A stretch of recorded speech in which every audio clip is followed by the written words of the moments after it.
그리스도인의 신분, 왕의 신분에 대해서 오늘 네 번째로 함께 살펴보겠습니다. 우리는 지난주에 성경에서 다윗이라는 사람을 통해서 어떻게 하면 왕으로서의 삶을 살아갈 수 있는지에 대해서 살펴보았습니다. 하나님을 왕으로 삼는 사람만이 이 땅에서 왕으로서 살아갈 수 있다고 나누었죠. 다른 표현으로 하면 하나님의 종이 되는 사람만이 왕으로서 살 수 있습니다. 하나님을 향해서 종으로 있는 사람만이 세상을 향해서 육체를 향하여 사단을 향하여 왕으로 설 수 있는 것입니다. 하나님을 향하여서 종으로 서지 아니하고 하나님을 나의 왕으로 섬기지 않고 인정하지 않고 섬기지 않고 하는 사람은 왕으로 살아들일 수가 없음을 우리는 반드시 깨달으시기를 바랍니다. 굉장히 중요한 원리입니다. 왕이 되고자 하는 자는 종이 되어야 될 것이고 종이 되고자 하는 자는 왕이 될 수가 있는 것이죠. 그래서 우리가 하나님만이 나의 왕입니다 하는 그 표현은 무슨 뜻입니까? 나는 당신의 종입니다 라는 것을 의미합니다. 그래서 이 관계라는 것은 늘 상대적이고 상호적인 것이죠. 하나님은 여러분에게 왕이 되어 계십니까? 그러면 우리는 비로소 하나님 앞에 왕의 신분을 가진 자로서의 첫걸음을 뗄 수가 있는 겁니다. 하나님이 나의 왕이고 우리에게 왕이라는 신분을 주셨음에 대해서 깨닫는 것은 굉장히 중요한 시작이고 첫 걸음이 됩니다. 왕이라는 사실을 모르면 왕으로 살아갈 수조차도 없다고 말씀을 드렸죠. 그래서 이 부분에 대해서 자꾸 강조해서 말씀을 드리는 겁니다. 오늘 본문을 통해서는 예수 그리스도께서 이 땅에 오셔서 어떻게 사심으로 하나님을 왕으로 모시는 삶으로 우리에게 본을 보여주시는지 그 본보기에 대해서 마태복음 4장을 통해서 살펴보려고 합니다. 우리는 막연하게 예수님은 하나님의 아들이시니까 이기신 걸로 이렇게 생각하는 경우가 있습니다. 그렇지만 예수님께서는 말씀이 육신이 되어 이 땅에 오셨습니다. 예수님은 우리와 똑같이 감정을 가지고 계시고 우리와 똑같은 지성을 가지고 계시고 우리와 똑같은 연약한 육체를 가지고 계십니다. 예수님은 40일 금식한 후에 줄이셨습니다. 예수님은 때로는 호수를 건너갈 때 그 뱃머리에서 고이 잠들기도 하셨죠. 예수님은 사마리아를 통과할 때 우물 옆에서 갈증을 느끼셨습니다. 십자가를 앞두고 나서는 하나님 앞에 하나님 이 잔을 나에게서 지나가게 해주십시오라고 기도를 하셨죠. 인생이 가진 그 연약함을 그대로 우리에게 보여주시는 겁니다. 그렇기 때문에 히브리서는 이렇게 말씀을 하죠. 예수 그리스도가 우리의 대제사장 되시는 그 예수 그리스도는 우리의 연약함을 체휼하지 못하는 분이 아니라고 말합니다. 왜 그렇습니까? 친히 시험을 당하사 우리의 모든 고진감래, 인생의 고진감래를 다 맛보셨기 때문에 우리를 능히 긍휼히 여기실 수 있는 주님이신 것입니다. 그래서 예수님께서는 육신을 입고 이 땅에 오셨기 때문에 온전한 사람으로 오신 것입니다. 그래서 그냥 하나님의 아들이기 때문에 능히 이기셨구나 이렇게만 얘기하면 그러면 아니 되옵니다. 답이 없습니다. 그렇게 하면 답이 없습니다. 여전히 육신을 가지셨지만 예수님은 어떻게 둘째 아담으로 오셔서 첫째 아담은 마귀의 시험에 뱀의 유혹에 넘어가서 왕의 권리를 잃어버렸는데 예수님은 어떻게 둘째 아담으로 오셔서 사단의 시험을 이김으로 이 땅에 하나님의 나라가 도래했음을 예수 그리스도가 왕임을 선포할 수 있었을까? 그래서 마태복음은 왕의 복음이죠. 왕으로 오신 예수님에 대해서 우리에게 말씀해주고 있는 겁니다. 우리가 4장의 말씀을 통해서 그 구체적인 교훈들에 대해서 살펴보려고 합니다. 우선 먼저 예수님께서 마귀의 시험을 이기는 데 있어서 굉장히 중요한 것, 지난주에도 또 잠깐 말씀을 드렸는데 그 부분을 다시 한번 강조를 드리겠습니다. 예수님은 하나님의 보내심을 받았다는 사실에 대해서 명확하게 알고 있습니다. 보냄 받은 자로서의 그 역할과 마땅히 해야 될 책임과 의무에 대해서 정확하게 알고 있는 겁니다. 예수님은 누구신지, 당신이 누구로 오셨는지, 이 땅에 누구로 오셨는지를 정확하게 압니다. 무엇을 하러 오셨는지에 대해서도 정확하게 알고 있습니다. 그렇기 때문에 마귀가 와서 예수님을 유혹하지만, 사단이 와서 예수님을 시험하지만 그 시험에 넘어가지가 않습니다. 이 돌이 변하여 떡덩이가 되게 하라는 그 시험에 있어서도 예수님은 자신이 가진 그 능력을 자기를 위해서 사용하기 위해서 이 땅에 오시지 않았습니다. 성전에서 뛰어내리라고 할 때 성전에서 뛰어내리고 천사가 와서 받들면 그 얼마나 명예로워지겠습니까? 얼마나 놀라운 기적입니까? 얼마나 많은 사람들의 추앙을 받을 수가 있겠습니까? 그럼에도 불구하고 예수님은 그 목적을 위해서 오시지 않았다는 겁니다. 마귀가 천하만국을 보여주며 나에게 엎드려 절하면 이것을 너에게 주겠다고 말씀하는데 예수님은 이 땅에 무언가를 얻기 위해서 오신 것이 아닙니다. 오히려 당신을, 자신을 대속물로 내어주기 위해서 오신 분이시죠. 그래서 예수님은 스스로가 이 땅에 보내신 자임을 정확하게 알고 계시고 무엇을 해야 되는 것인지에도 정확하게 알고 계시고 당신이 누구신지에 대해서도 정확하게 알고 계시는 겁니다. 여러분, 우리는 인생의 여정 가운데 예수 그리스도 은혜로, 하나님의 은혜로 예수를 믿게 되고 이 믿음의 여정을 걸어가고 있는데 우리에게서도 굉장히 중요한 것은 목적지가 어디냐 하는 것입니다. 그래서 방향성이라고 말씀을 드렸죠. 신앙에서 굉장히 중요한 것은 방향성이고 목적지가 어디냐 하는 것입니다. 신앙에 방향이 없고 목적이 없으면 당연히 방향이 없죠. 그 목적지가 확실하지 않고 그 목적을 향해서 나아가는 과정이 우리들의 신앙의 여정이라는 사실을 이해하지 못하면 구약의 이스라엘 백성들이 보여준 그 삶을 우리는 오늘도 똑같이 답습하며 살아갈 수밖에 없습니다. 그들이 우상 숭배했던 것처럼 우리는 우상을 숭배하게 될 것이고 그들이 하나님 앞에 원망하며 불평하다가 정말 사라져갔던 것처럼 죽어갔던 것처럼 우리도 하나님 앞에서 원망하며 불평하며 신세에 한탄을 할 것입니다. 그들이 음행을 하고 그들이 하나님 앞에 악한 말을 쏟아내고 했던 것처럼 우리도 그렇게 살아갈 수가 있는 것입니다. 광야이기 때문에 그랬다고 생각하시면 안 됩니다. 광야가 험하고 광야가 사람이 살기에 적합하지 않지만 그러나 그곳에는 하나님의 임재하심이 있다는 사실을 잊으면 안 되는 것이죠. 이 세상이 얼마나 험합니까? 이 세상을 살아가는 것이 얼마나 힘들고 어렵습니까? 세상은 결코 만만하지 않죠. 녹록지 않습니다. 그럼에도 불구하고 우리가 이 세상을 넉넉히 이기며 나갈 수 있는 이유는 세상이 주는 위협보다 내 안에 계신 하나님이 주시는 능력과 은혜가 더 크기 때문인 줄로 믿습니다. 광야에는 물이 없습니다. 광야에는 먹을 것이 없습니다. 광야에는 일교차가 크기 때문에 저녁에는 춥고 낮에는 겁나게 뜨겁습니다. 그럼에도 불구하고 이스라엘 백성들이 40년 동안 의복이 헤어지지 아니하고 신발이 닳지 않은 것, 하나님의 은혜가 아닙니까? 풍족하고 넉넉하지는 않지만 산에 진미가 있고 아침에는 스테이크, 점심에는 스파게티 이렇게 한국식으로 해볼까요? 아침에는 된장찌개, 점심에는 김치찌개, 저녁에는 뭐라고 할까요? 청국장, 좋은 게 안 나온다고 할지라도 그냥 만납니다. 그 재료를 가지고 찌고 볶고 정말 우리식으로 말하면 지지고 볶고 하면서 그거 하나만 먹어야 되는데 그러나 그들은 하나님께서 주신 감당할 수 있는 만큼의 은혜를 가지고 그 과정을 통과해내야 되는 것이 이스라엘 백성들에게 주어진 하나님의 미션입니다. 하나님의 과제이죠. 그러나 그들은 애굽에서 나온 것은 너무 좋은데 그러나 가나안에 들어가려고 하지 않습니다. 저와 여러분은 어떻습니까? 우리는 정말 죄와 사망 가운데서 건짐을 받아서 영원한 하나님의 나라로 영원한 그 도성을 향해서 가는 그 인생의 순례자들이라는 사실을 절대 잊으시면 안 됩니다. 우리는 하나님의 목적을 가지고 이 땅 가운데 보냄을 받았습니다. 이 세상에 태어나고 싶어서 태어난 사람이 어디에 있겠습니까? 어떤 성씨를 택하고 싶어서 택한 사람이 있습니까? 나라와 민족과 피부색을, 집안을 선택한 사람이 어디에 있습니까? 나아지고 보니까, 태어나고 보니까 그런 상황, 그런 부모를 만났고 그런 나라에서 그런 피부색을 가지고 그런 경제적인 여건 가운데 그런 가정에서 태어나게 된 것이죠. 이거 우리가 원한 것이 아니라 하나님께서 우리를 보냈다는 것입니다. 그래서 인생의 주도권은 우리에게 있는 것이 아니라 하나님께 있는 것이죠.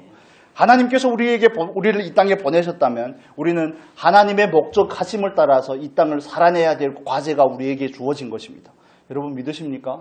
그래서 우리가 인생에서 내가 주인이 아닙니다 하는 말을 그래서 할 수밖에 없는 겁니다. 오고 싶어서 온 것이 아니라 보냄을 받았기 때문에, 구원을 받고 싶어서 받은 것이 아니라 구원을 하셨기 때문에 구원하신 그 목적을 따라서 그 정확한 목적지를 향해서 나아가야 되는 것입니다. 그렇습니다. 하나님께서 예수님을 보냈다는 사실에 대해서 알고 있고 이 땅에 오셔서 반드시 이루어내야 될 과제가 무엇인지에 대해서도 알고 있습니다. 그래서 마태복음에서는 예수님께서 십자가에 못 박혀 돌아가실 것에 대해서 3번이나 제자들에게 말씀을 합니다. 확정된 사실이라는 것을 반복해서 강조를 하시죠. 예수님의 사단의 시험을 이길 수 있고 하나님께서 주신 지혜와 능력과 은혜들을 당신 자신을 위해서 쓰지 않을 수 있는 이유, 마귀의 시험에 넘어지지 않을 수 있는 굉장히 중요한 이유 가운데 하나는 목적하심이 분명하다는 것을 알기 때문에 그렇습니다. 분명한 목적의식을 가지고 살아가는 삶, 저와 여러분에게도 이런 삶이 있기를 축복합니다. 우리는 이걸 생각을 해야 되는 것입니다. 누가 나를 보내셨는가? 하나님께서 나를 보내셨습니다. 그렇다면 우리가 나아가야 될 방향은 어디입니까? 영원한 나라입니다. 이 땅에서 이루어내야 될 것은 무엇입니까? 예수 그리스도를 닮는 것입니다. 이 땅에서 이루어내야 될 것은 무엇입니까? 예수 그리스도의 증인으로 사는 것입니다.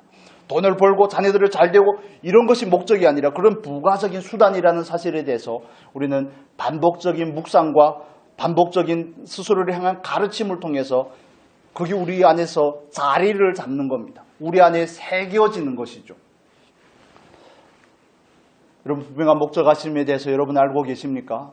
예수님이 알고 계셨듯이 우리는 그 부분에 대해서 반드시 깨달아야 될 줄로 믿습니다.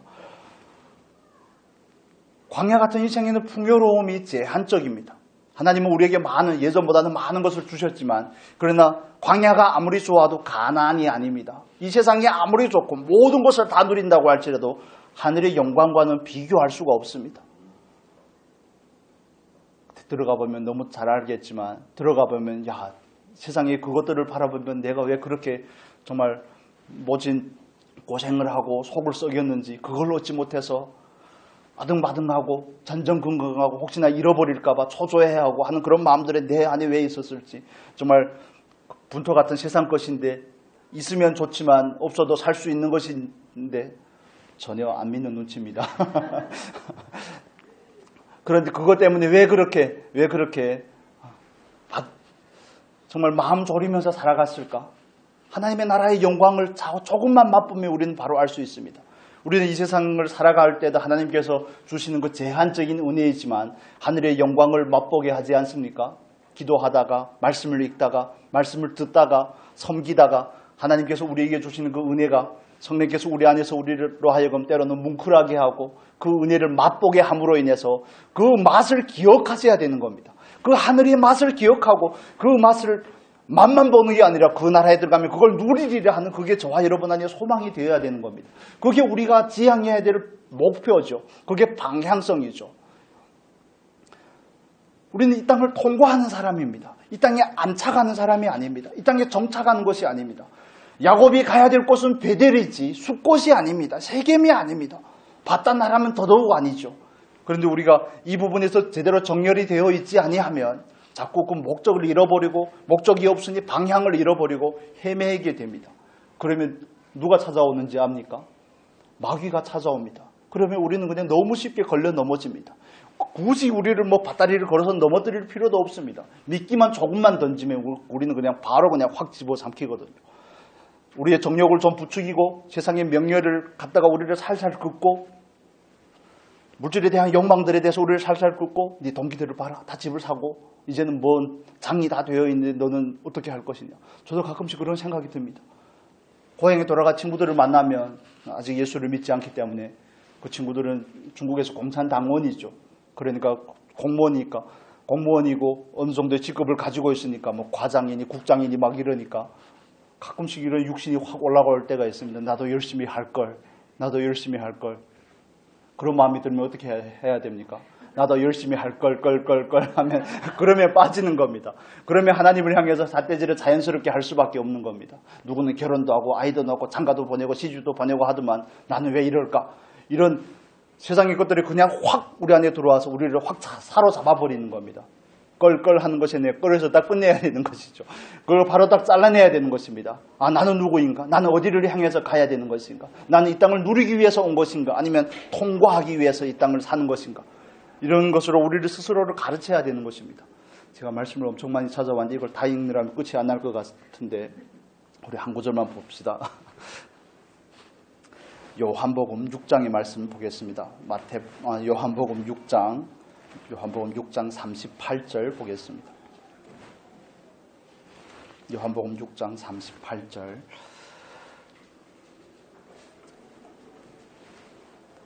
우리 같이 읽겠습니다.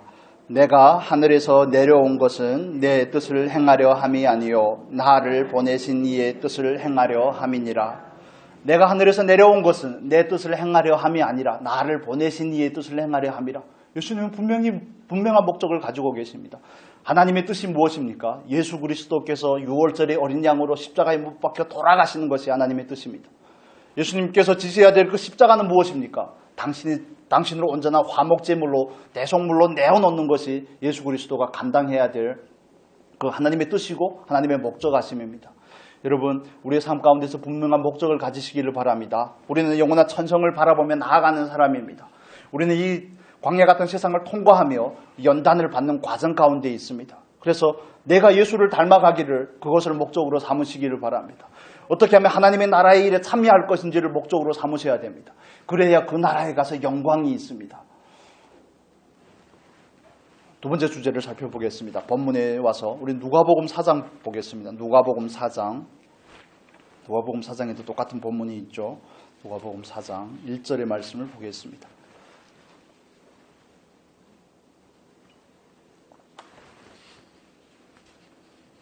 같이 읽겠습니다.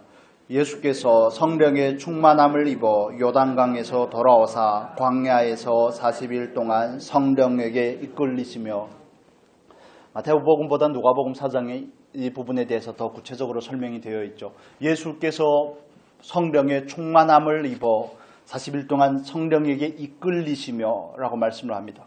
예수님께서 사단의 시험을 이길 수 있는 첫 번째 이유가 될 수 있습니다. 두 번째 이유라고 할 수 있습니다. 두 번째는 성령께서 뭐라고요? 예수를 이끄셨습니다. 다른 표현을 하면 예수님께서는 성령의 충만함을 입으셨습니다.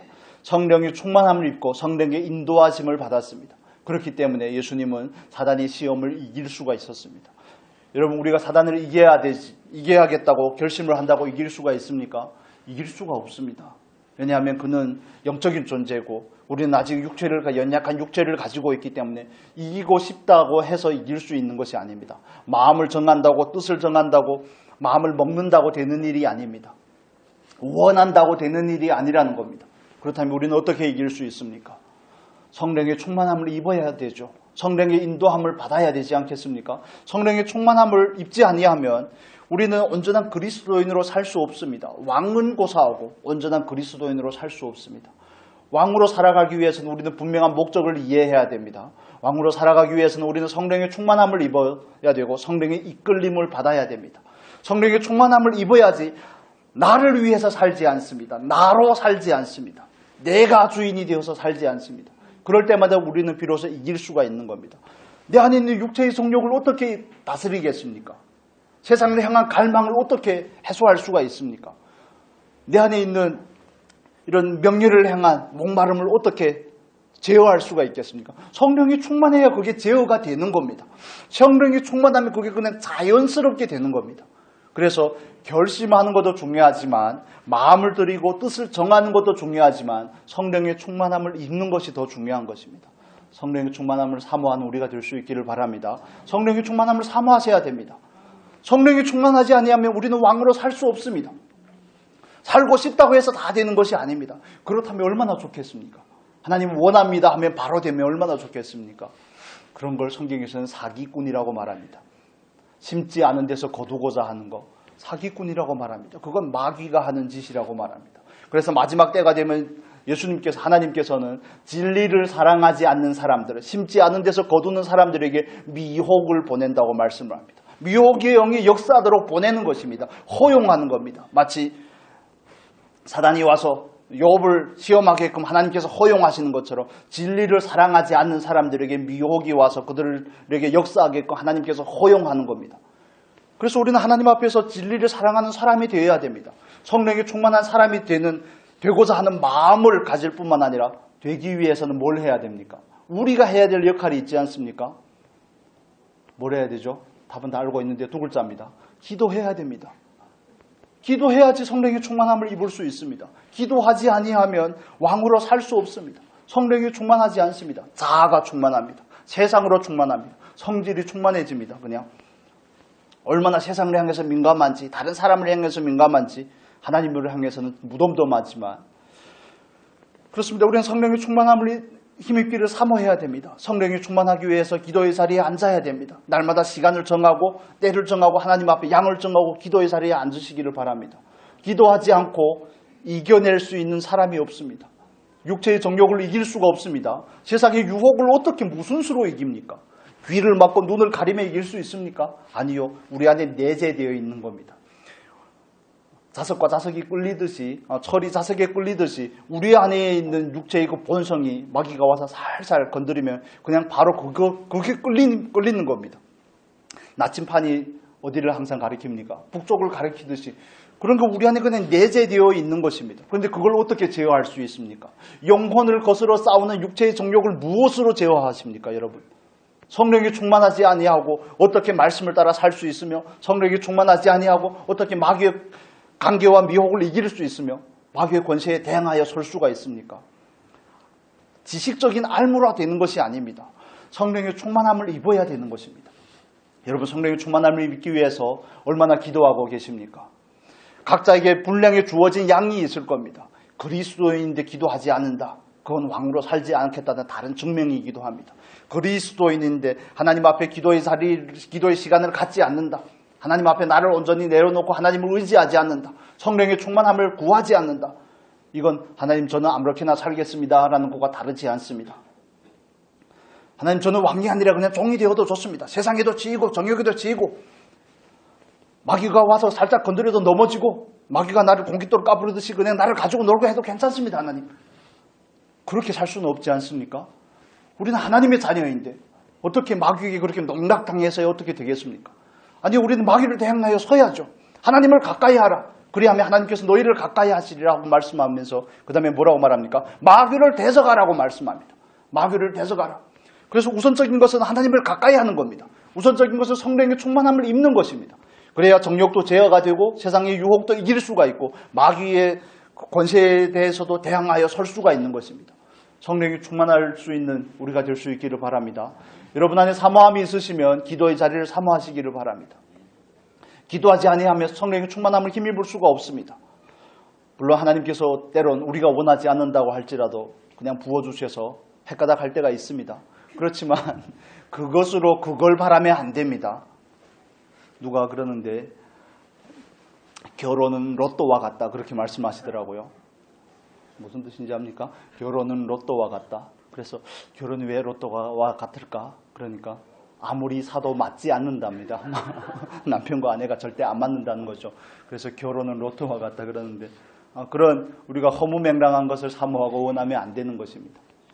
하나님 앞에서 예수님께서 그러셨듯이 육체로 오셨던 예수님께서 그러셨듯이 성령의 충만함을 입으시고 성령의 지도하심과 인도하심을 받을 수 있는 우리가 될 수 있기를 바랍니다. 그래야 우리는 비로소 왕으로 살 수 있습니다. 세상도 이길 수가 있고 내 안에 육체의 정욕도 제어할 수가 있고 제어한다는 것은 그걸 다스린다는 것을 말하지 않습니까?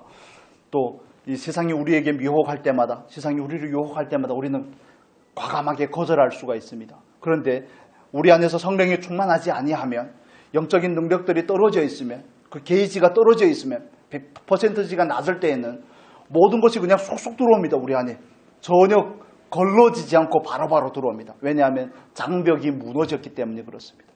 장벽이 무너졌기 때문에 그렇습니다. 우리가 환절기가 되니까 동산초에서는 수두를 앓는 애들이 또 많아지고 있다고 그러고 감기가 요즘 감기는 좀 세지 않습니까? 왜 감기에 걸립니까? 물론 여러 가지 이유가 있겠지만 중요한 이유 중에 하나는 우리의 그 면역이라는 그 장벽이 무너져서 그렇습니다. 지쳤거나 혹은 다른 여러 가지 이유로 인해서 그 장벽이 무너지면 그냥 나쁜 균들이 우리 안에 침투가 되는 겁니다. 침투가 되는 것이죠. 그리스도인으로 사는 것도 마찬가지 아니겠습니까? 왕으로 사는 삶은 다스리는 사람이고 왕으로 사는 삶은 영향을 받는 사람이 아니라 영향을 주는 사람인데 그런데 우리가 늘 영향을 받는다는 것은 내 안에 충실하지 충만하지 않다는 것을 의미하는 겁니다. 내 안에 그분이 딱 자리를 잡고 계시지 않기 때문에 다른 것들이 들락날락거리는 겁니다. 여러분 성령의 충만함을 위해서 기도에 힘쓰시기를 바랍니다. 기도에 힘써야 성령의 충만함이라는 놀라운 열매를 은혜를 입고 성령의 충만한 삶으로 나아갈 수가 있습니다. 그래야 우리는 이기는 자가 될 수 있음을 여러분 믿으시기를 바랍니다. 그리고 마태복음 4장으로 와서 다시 보겠습니다. 마태복음 4장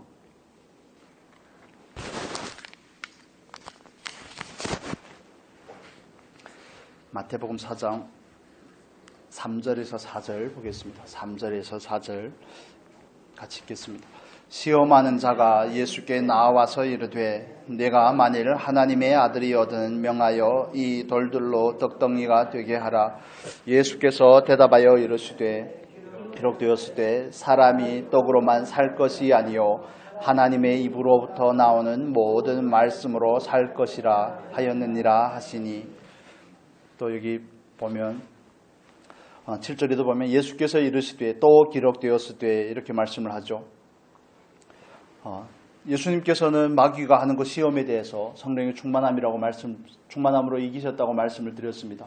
두 번째는 예수님께서 소유한 말씀을 가지고 계셨기 때문에 그렇습니다. 말씀으로 이기셨습니다. 세상을 이기는 이김은 무엇입니까? 우리의 믿음이죠. 그 믿음은 어디에서 옵니까? 말씀에서 옵니다. 믿음은 어디에서 옵니까? 말씀을 들음으로 옵니다. 그리스도의 말씀을 들음으로 우리 안에 믿음이 점점 형성이 되고 그 믿음으로 우리는 이길 수 있는 것입니다. 그래서 말씀이 없으면 믿음이 있을 수가 없는 것이죠. 그래서 예수님은 마귀의 시험을 이기는 그 부분에 있어서 기록한 말씀을 가지고 계셨습니다. 기록한 말씀 우리 한번 보겠습니다. 4장 4절의 말씀은 예수님께서 신명기 8장 3절의 말씀을 인용하셨습니다. 신명기 8장 3절을 인용하셨고 또 마귀가 예수님을 시험을 할 때는 시편의 말씀을 인용을 하셨습니다.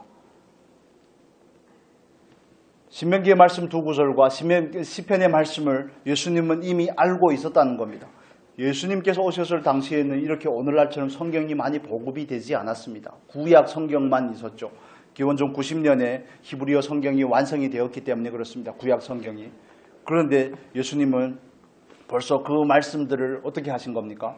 그 안에 말씀이 있는 겁니다.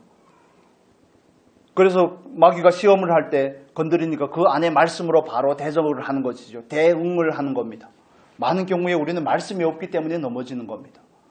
믿음이 없다는 것은 곧 말씀이 없다는 겁니다. 믿음이 있다는 것, 곧 말씀이 있다는 것을 의미하는 겁니다.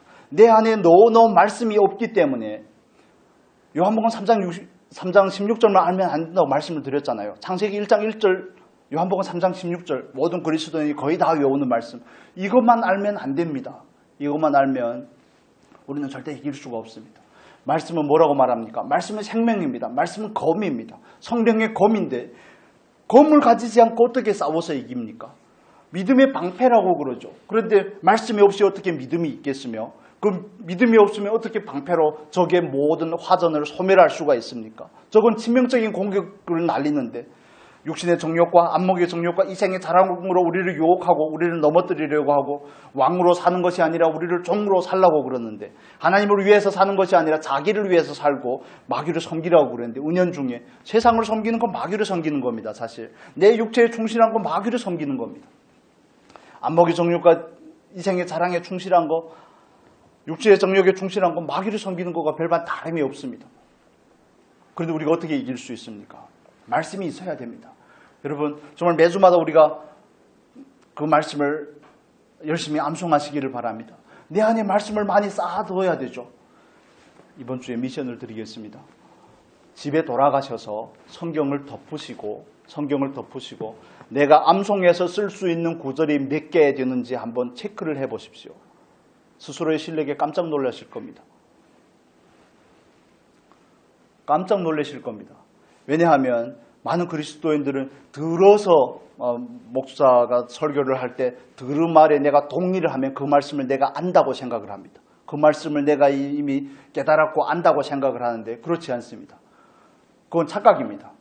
덮어놓고 말씀을 얼마나 토시 하나도 틀리지 않고 줄줄 외울 수는 없겠지만 그 말씀의 의미를 얼마나 알고 있는지 그런 말씀들이 내 안에 얼마나 되는지를 한번 체크를 해보십시오. 이건 하나님 앞에 내 안에 말씀이 있는지 없는지를 검사하는 굉장히 중요한 방법입니다. 요즘 유행했던 지난해 올해도 유행하는 말이라고 표현해도 틀리진 않습니다. 이걸 메타인지라고 말합니다. 내가 알고 있는지 모르는지를 아는 능력. 공부를 잘하는 학생들은 자기가 아는지 모르는지에 대해서 정확하게 안다고 그럽니다. 아는 것이 무엇이고 모르는 것이 무엇인지를 정확하게 합니다. 그런데 공부를 못하는 학생들은 시험 치러 갈 때마다 늘 자신감이 있다고 그럽니다. 왜냐하면 전혀 준비가 안 되어 있기 때문에 스스로만 그냥 감정 안에서 준비가 된 것처럼 생각하기 때문에 그렇습니다. 그리스도인으로 사는 것도 마찬가지입니다. 내 안에 말씀이 있는지 없는지 테스트를 해봐야 되는 것이죠. 나는 얼마나 그 말씀에 대해서 알고 있는지, 내 안에 내재된 말씀이 얼마나 되는지, 그 말씀이 내가 된 것 말고요. 거기까지 미치지 못할지라도 내 안에 얼마나 말씀을 암송하고 있는지, 얼마나 집어넣어놓은 말씀이 얼마나 있는지, 성경의 스토리에 대해서, 성경의 그 교훈들에 대해서는 얼마나 알고 있는지, 맨날 하는 아브라함, 야곱, 요셉 이런 거 말고요. 다윗, 다니엘 이런 거 말고요. 다른 그런 부분들에 대해서 지식적으로라도 내 안에 얼마나 말씀이 있는지를 살펴봐야 되는 겁니다. 말씀이 없으면 우리는 말씀대로 살 수가 없고, 말씀이 없으면 말씀대로 이길 수 없습니다. 말씀이 무기인데 검 한 자루만 가지고 전쟁에 나가는 사람이 어디에 있습니까? 그냥 식칼을 가지고 모든 요리를 다 하시려고 하면 안 되는 것입니다. 다양한 것을 우리 안에 구비해야 되는 것이죠. 셰프들을 보면 여러분 회 뜰 때 식칼로 쓰시던가요? 아니죠. 다 다른 용도가 다 다릅니다. 다 다릅니다. 우리도 마찬가지입니다. 육체의 정욕을 건드리면 베드로의 전서의 말씀을 가지고 대응을 해야 될 것이 아닙니까? 영혼을 거스려 싸우는 육체의 정욕을 제어하라. 갈라디아 5장 16절의 말씀처럼 육체의 소욕을 따를 것인지 성령의 소욕을 따를 것인지 우리 안에서 결정을 해야 되지 않습니까? 나는 이미 죽었다고 선언해야 되죠. 갈라디아 2장 20절, 5장 24절 이런 말씀들이 내 안에 있어야 되지 않겠습니까? 내 안에서 자랑이 나온다고 치면 빌립보서 3장 3절 누구를 자랑하라고? 나를 자랑하지 말고 예수를 자랑하라고. 말씀이 있어야지 생각이 나는 겁니다. 말씀이 있어야지 성령께서도 뭘 건져내는 겁니다. 어장에 가면 많은 물고기들이 있지 않습니까? 그런데 그 물고기를 건져내려고 하는데 어장에 물고기가 없으면 뭘 건져낼 수가 있습니까? 그것과 마찬가지로 우리 안에 기초 자원이 있어야 된다는 것을 말씀을 드리는 겁니다. 예수를 얼마나 믿었는지를 자랑하면 안 됩니다. 나는 하나님을 얼마나 알고 있는지, 하나님의 말씀이 나에게 얼마나 말씀을 많이 가지고 있는지, 넣어 놓았는지, 그리고 나에게는 얼마나 많은 말씀이 실제의 삶이 되었는지, 이런 부분들에 대한 구체적인 점검이 있어야 됩니다. 깜짝 놀라실 겁니다, 아마. 그 실력이 너무 우월해서 놀랄 수도 있지만 실력이 내가 기대하는 거에 미치지 못해서 놀랄 겁니다. 신학 공부를 했다고 뭘 다 아는 줄로 생각하면 착각입니다. 그렇지 않습니다. 제가 신학교에 가서 정말 충격받은 일이 있습니다. 신학교에서 구약과 신약 시험을 봅니다. 성경 고사를 반드시 패스해야지 대학교도 그렇고 대학원도 졸업하게 되어 있습니다. 그런데 어찌된 게 성경 고사를 4번씩 5번씩 보는데도 패스가 안 되는 경우들이 전도사님들이 수두룩합니다. 그리고 이렇게 그걸 뭐라고 말합니까? 선택 문제가 많이 나옵니다. 선택 문제가 80문제가 나오고 마지막에 20문제는 말씀을 암송해서 쓰게끔 나옵니다. 그런데 그 앞에 나오는 80문제에 대해서 잘하면 턱걸이를 할 수 있습니다. 60점이 패스인데 61점, 60점 정도는 맞을 수 있습니다. 그래서 뒤에 말씀을 암송하지 않고 앞에 있는 선택 문제만 부지런하게 외우는 겁니다. 그래서 보면서 그때는 제가 또 한참 교만하던 때라, 이야, 진짜 대단하다. 속으로도 그러고 말로도 그러고 진짜 대단하다. 교회 가서는 어떻게 사역을 하시려고 선택 문제를 가르치겠냐고, 말씀이 없어가지고 어떻게 되겠냐고. 왜냐하면 제가 말씀을 열심히 암송하고 있었기 때문에 얼마나 교만했겠습니까. 이렇게 해가지고 목사가 되겠냐고 막 그러면서 정말 암송하고 있는 말씀이 20구절도 되지 않는데 뭔 목사가 되고 뭔 말씀을 가르치고 뭔 주일 학생들을 뭐 구연동화를 하면 다냐고 막 그랬던 부끄러운 과거가 있습니다. 목회자뿐만이 아닙니다. 장로님, 권사님, 교회에서 직분뿐만 아니라 내 안에 말씀이 없습니다. 그러니까 하나님의 뜻이 무엇인지 이해를 못하죠. 말씀이 없으니까 능력이 없죠. 말씀이 권능이고 말씀이 생명이고 말씀이 성령의 검인데 말씀이 없으니까 자기를 어떻게 가르쳐야 될지도 모르고 자녀들을 어떻게 가르쳐야 될지도 모르고 그냥 막연한 겁니다. 아니요. 정확하게 하셔야 됩니다. 정확하게. 알고 있는지 모르는지. 성경 고사를 한번 볼까요? 연말에 한번 새해를 맞이하는 기념으로. 그래서 자기의 실체에 대해서 정확하게 인식할 수 있기를 바랍니다. 나는 얼마나 많은 말씀을 내 안에 집어넣어놨으며 얼마나 영적인 지식들을 내 안에 넣어놨으며 성경의 지식을 넣어놨는지 아니면 또 어떤 상황을 맞닥뜨리게 될 때 무엇을 꺼낼 수 있는지 보면 실력이 바로 나타날 수가 있습니다.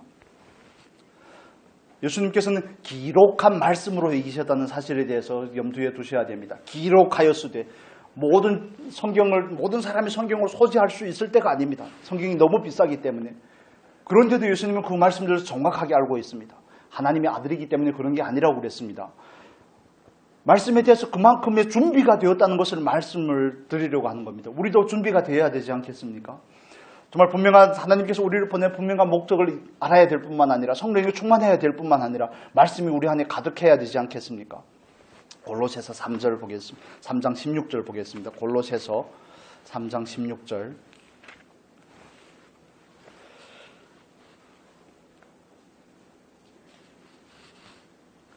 3장 16절만 보겠습니다. 같이 읽겠습니다. 그리스도의 말씀이 너희 속에 풍성히 거하여 모든 지혜로 피차 가르치며 권면하고 시와 찬송과 신령한 노래를 부르며 감사하는 마음으로 하나님을 찬양하고. 너희 속에 뭐라고요? 그리스도의 말씀이 풍성히 거하여. 여러분 말씀을 안에다 열심히 담아 놓으시기를 바랍니다. 영적인 교훈과 영적인 진리와 영적인 지식들을 내 안에 부지런히 담아 놓으셔야 됩니다. 그래야지 어떤 위기를 봉착하든지 어떤 문제를 대면할 때 하나님 앞에 나 기도의 자리로 나아가면 성령께서 우리 안에 있는 말씀이 생각나도록 도우십니다. 그걸 여러분 믿으실 수 있기를 바랍니다. 기도하면서도 여전히 자기가 선택하려고 하는 것이 아니라 성령께서 깨닫게 하십니다. 우리 안에 넣어놓은 것만큼 길로 올라올 수가 있다는 사실을 이해하시면 좋겠습니다. 여러분 우리는 왕으로 부름을 받았습니다. 왕으로서 이 땅에서 삶을 가장 정확하게 보여주신 분은, 본보기로 보여주신 분은 예수 그리스도십니다. 예수님께서는 연약한 육체를 입고 이 땅에 오셨지만 마귀의 시험을 능히 이기실 수 있었습니다. 첫 번째 이유는 뭐라고 그랬습니까? 분명한 목적을 알고 있기 때문에, 하나님의 뜻을 위해서 죽기 위해 오셨기 때문에. 정말 공중의 새도 굴이 둥지가 있고 여우도 굴이 있지만 인자는 머리 둘 곳이 없습니다. 그래도 예수님께서는 괜찮은 것입니다. 왜 괜찮습니까? 그게 목적이 아니기 때문에 그렇습니다. 세례 요한은 예수님의 길을 예비하는 자로 광야에 외치는 자의 소리로 왔습니다. 소리라는 게 무슨 의미인지 여러분 이해하십니까? 소리는 잠깐 울리고 없어지는 것을 소리라고 말하는 겁니다. 세례 요한은 와서 광야에 외치는 자의 소리입니다. 그냥 외치고 끝나는 것이 세례 요한의 인생이고 결국에는 헤롯에게 죽임을 당했지만 세례 요한의 역할이 거기까지인 겁니다. 그렇기 때문에 그는 정말 메뚜기를 먹고 석청을 먹으며 낙타 털옷을 입고 광야에서 살지만 그의 삶 가운데서는 참된 누림이 있는 겁니다. 그게 진정한 왕의 모습이 아니겠습니까? 예수님도 마찬가지죠. 무엇을 목적하는가? 하나님의 보내신 목적이 무엇인가를 이해하는 것은 그만큼 중요한 것입니다. 여러분 그 부분에 대해서 분명한 깨달음이 있기를, 또 깨달음을 구하실 수 있기를 예수님의 이름으로 축복합니다. 성령의 충만함을 입기를 위해서 힘쓰시기를 바랍니다. 기도의 자리에 나오십시오. 혼자 기도가 되지 않으면 교회로 나오셔서 같이 기도할 수 있기를 바랍니다. 매일마다 9시면 허건사님 여기 와서 기도를 어찌나 세게 하는지 막 제 방에서도 다 들리는데 같이 와서 기도하십시오. 목소리가 쉬는 이유를 알았습니다. 같이 나와 혼자서 기도가 잘 되지 않으면 그 시간에 나와 기도하십시오. 수요일 날에 기도하러 나오십시오. 금요일 날에 기도하러 나오십시오. 혼자가 잘 안 되지 않습니까? 왜 스스로 타협하고 스스로를 속입니까? 기도 안 하면서 하는 것처럼 스스로에게 위안을 주십니까?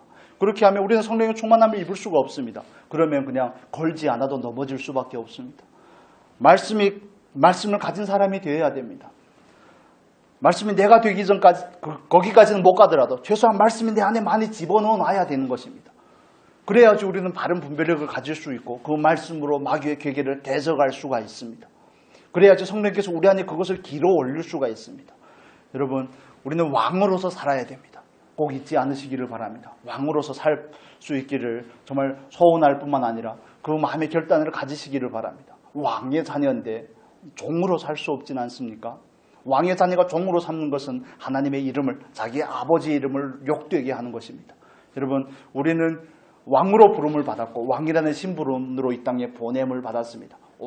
아직 온전하지는 않습니다. 그렇지만 우리 안에서 세상을 향해서 점점 그 영역을 확장해 나가셔야 됩니다. 여러분 다 광개토대왕이 되어야 되는 겁니다. 여러분 이해가 되십니까?